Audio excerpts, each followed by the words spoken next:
নারী সমান অধিকার দিলে নারীরা পুরুষের সঙ্গে প্রতিযোগিতা করে সমাজে তাদের প্রকৃত অধিকার বাস্তবায়ন করতে পারবে না। এই জন্যই তো সংরক্ষিত আসন দিয়ে তাদেরকে আনতে হয়। প্রত্যেকটা জায়গায় তাদের জন্য সংরক্ষিত আসন দিয়ে নির্বাচনের মাধ্যমে বিভিন্ন উপায়ে তাদের প্রতিনিধিত্ব নিশ্চিত করতে হয়। কারণ সমান অধিকার দিয়ে নারীরা পুরুষের সঙ্গে প্রতিযোগিতায় অধিকাংশ জায়গায় পারবে না। এই জন্য তাদেরকে ন্যায্য অধিকার নিশ্চিত করতে হবে। ইসলাম সব জায়গায় ন্যায্য অধিকারের কথা বলেছে এবং অধিকাংশ জায়গায় নারীকে অগ্রাধিকার প্রদান করেছে। আমরা বলি ইসলাম প্রদত্ত নারীদের জন্য অগ্রাধিকার, এবং সেটাই সকল ক্ষেত্রে বাস্তবায়িত হবে ন্যায্য অধিকারের বাস্তবায়নের মাধ্যমে। কাজেই পরিষ্কার আমাদের কথা, নারীর ন্যায্য অধিকার নিশ্চিত করেন।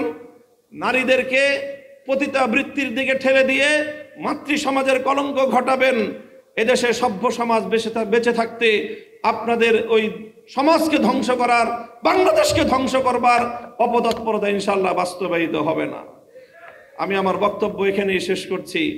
আবার বলছি, বর্তমান সরকারকে দেখেন, আমরা 16 বছর যুদ্ধ করেছি, আমরা ক্লান্ত।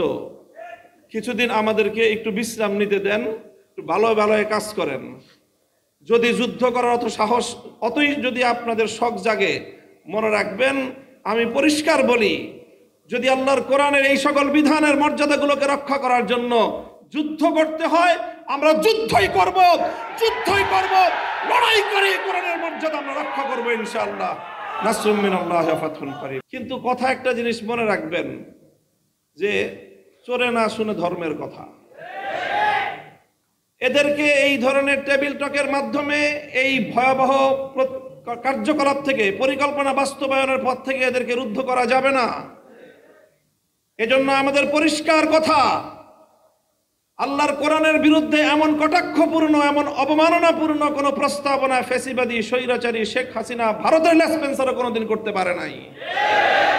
বর্তমান বাংলাদেশের 5ই আগস্টের বিপ্লবের রক্তের উপর বসে এই প্রস্তাবনার এক চুল পরিমাণ যদি বাস্তবায়ন করতে হয়, আমাদের লাশের উপর দিয়ে করতে হবে, আমাদের রক্তের উপর দিয়ে করতে হবে।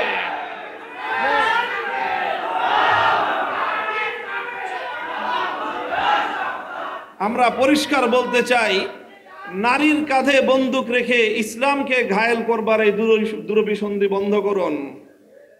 নারীর কাঁধে বন্দুক রেখে ইসলামকে আক্রমণ করার এই দুরভিসন্ধি বন্ধ করুন।